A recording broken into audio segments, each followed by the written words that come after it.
c'est juste pour vous montrer la nouvelle gamme de chez AFS sur les boards de Subfoil Downwind.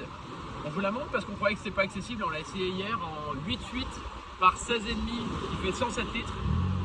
On croyait que c'était pas accessible parce que nous on vient plutôt de 8 par 20, 8.4 21, 8.4 19 par contre. Ça pour comparer, c'est le Downwinder en 8.0 par 22 de duotone. Et on s'est dit, bon, non, quand même, là c'est extrême. C'est pas du tout extrême, hein. Nous-mêmes on n'est pas des déchirateurs. Et on est parti avec rien du tout, donc là on va quasiment faire le test sur le flat. J'ai mis un 1200 en dessous, mais c'est vraiment dingue. Je vous montre la carène quand même vite fait. Alors, ce qui a changé là sur la carène, en dehors du fait que c'est flat, les rails sont vraiment à 90 degrés, très présents. Ça donne beaucoup de stabilité. Un double concave prononcé jusque sur l'avant pour ne pas avoir de roue et garder de l'équilibre. Et puis un arrière qui a été retravaillé ici, plus fin, qui remonte un peu plus fort pour qu'on puisse avoir du balancement sans toucher. Le truc important de ça, c'est que nous on a bien vu qu'en étant vraiment un peu plus étroit, ça permet de passer la puissance ici. Et on a beaucoup plus que si on est à l'extérieur. On a forcément moins de roues, on a plus de glisse. Ça permet de mettre des avions aussi un peu plus petits. Alors je me suis dit, on va perdre pas mal en mania.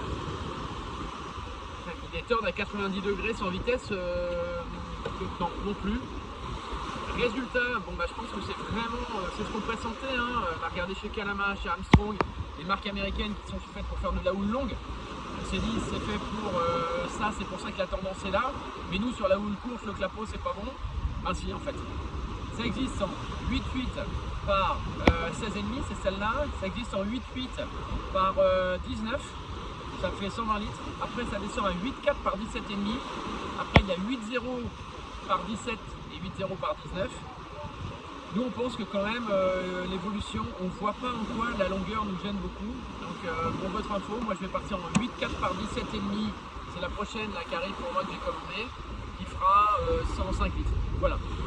Venez l'essayer au shop. On a 8.0 par 20 à essayer et celle-là qui fait 8.8 par 16,5 pour 105 litres. Pas d'a priori. C'est pas du tout extrême finalement. C'est comme disait Richard qui nous l'a passé, qui nous a forcé à monter dessus, mais allez dessus, on fait le bilan après. Bah, le bilan, je vous fais, c'est pour moi c'est la pire. On en reparle, on va aller sur l'eau et Jérôme qui fait 95 kg va monter dessus et moi aussi on va faire des départs quasiment flat et ça libère grave de la puissance. On se voit là-bas.